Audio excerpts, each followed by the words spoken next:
વંથલી તાલુકાના કોયલી ગામે તંત્રની ઉદાસીનતાના પગલે ગંદકી, ભ્રષ્ટાચાર અને સીસીટીવી બંધ મુદ્દે તંત્ર વાહકોને ખુદ ગ્રામ પંચાયતના સદસ્યો દ્વારા રજૂઆત કરવામાં આવી છે। વંથલી તાલુકાનું કોયલી ગામ કે જ્યાં અંદાજિત 3000ની વસ્તી છે। આ ગામની કરમની કઠણાઈ એ છે કે દર વખતે ગ્રામ પંચાયતની ચૂંટણીમાં સત્તા તો પલટાય છે, પરંતુ ગામ લોકોની સમસ્યાનો અંત જ આવતો નથી। વાત કરીએ તો ગંદકીના સામ્રાજ્યની, તો અનુસૂચિત જાતિના વસવાટવાળા વિસ્તાર એવા વોર્ડ નંબર 2 માં ગંદકીના ગંજ ખડક્યા છે। ગંદકીનું સામ્રાજ્ય વોકડા કાંઠે તે ગામના ગંદા પાણીનો નિકાલ થતો હોવાના કારણે અને તેના નિકાલની પંચાયત દ્વારા કોઈ વ્યવસ્થા ઊભી કરવામાં ન આવતા પાણીજન્ય રોગોએ માજા મૂકી છે। ઘરે ઘરે માંદગીના ખાટલાઓ જોવા મળે છે। નાના ભૂલકાઓથી લઈ વૃદ્ધ વડીલોને આ ગંદકીના સામ્રાજ્યમાંથી પસાર થવું પડે છે।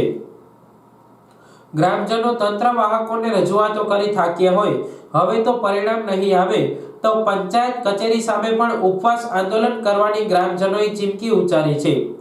ગુજરાત ન્યૂઝે કોયલી ગામની મુલાકાત લેતા ગામની સડકો પર સીસીટીવી કેમેરા નજરે ચડ્યા હતા।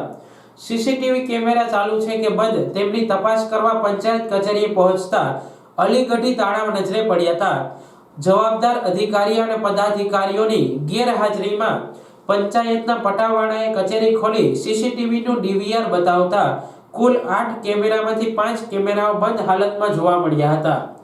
જે અંગે પૂછપરછ કરાતા રૂપિયા 2 લાખની માતબર રકમ ખર્ચ કરી ગામને સુરક્ષિત રાખવા ડિજિટલ ટેકનોલોજીનો ઉપયોગ કરી તીસરી આંખ સમા સીસીટીવી કેમેરા ગામના મુખ્ય પ્રવેશ માર્ગો સહિત જગ્યાઓ પર લગાવવામાં આવેલા। કેમેરાઓ હાલ તો શોભાના ગાંઠિયા સમાન બની ગયા છે, કારણ કે માતબર રકમ ખર્ચ કરવા છતાં 1 વર્ષ પહેલા નખાયેલા કેમેરા છેલ્લા 4 માસથી તો બંધ જોવા મળી રહ્યા છે। બંધ રાખવા પાછળનું કારણ શું તેવા પણ ગ્રામજનોએ અનેક સવાલો ઉઠાવી રહ્યા છે। વધુમાં ગામના વિકાસ કાર્યો પણ લોટ પાણી અને લાકડાનો પ્રયોગ કરી ભ્રષ્ટાચાર કરવામાં આવતો હોવાનો આક્ષેપ ખુદ પંચાયતના સદસ્યો દ્વારા જ ઉઠાવવામાં આવ્યા છે। ભ્રષ્ટાચાર અંગેની લેખિત ફરિયાદ તંત્રને કરવામાં આવી હોવા છતાં કોઈ પગલાં લેવામાં આવતા નથી। Doctor Baba Saheb Ambedkar community hall તો બનાવવામાં આવ્યો, પરંતુ ઘણા સમયથી હોલનો મુખ્ય દ્વાર જ નથી। હોલના પટાંગણમાં સ્વચ્છ ભારત મિશન અંતર્ગત શૌચાલય મંજૂર થયું છે, પરંતુ પંચાયત દ્વારા શૌચાલય બનાવવામાં આવતા નથી। શૌચાલય પહેલા નિકાસ ખાડો બનાવવામાં આવેલો, જે પણ એસ્ટિમેટ વિરુદ્ધ હલકી ગુણવત્તાવાળો માલ મટીરીયલ ઉપયોગ કરતા નિકાસના ખાડાની પાઇપલાઇનો તૂટેલી નજરે ચડી હતી। આમ કોયલી ગ્રામ પંચાયત વિરુદ્ધ અનેક ફરિયાદો ગ્રામજનો દ્વારા અને ખુદ પંચાયતના સદસ્યો દ્વારા કરવામાં આવતી હોવા છતાં કોઈ પગલાઓ લેવામાં આવતા નથી। ત્યારે ભ્રષ્ટાચારી શાસકોને કોણ છાવરી રહ્યું છે તેવા સવાલો પણ ગ્રામજનોમાં ઉઠવા પામ્યા છે। મારું નામ કટારિયા કંચનબેન છે।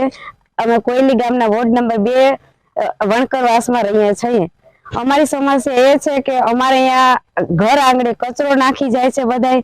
જ્યારે ચોમાસું આવે છે ત્યારે હાલવામાં અમારે બહુ તકલીફ થાય છે। અમારે નાના બાલ બચ્ચા હાલવામાં કેટલી અમારે તકલીફ છે એ અમને ખબર છે। અહીંયા જ્યારે વરસાદ આવે છે ત્યારે ઘરની અંદર પાણી હોય છે, અમારે બીજાની મેળી ઉપર ટપીને જવું પડે છે।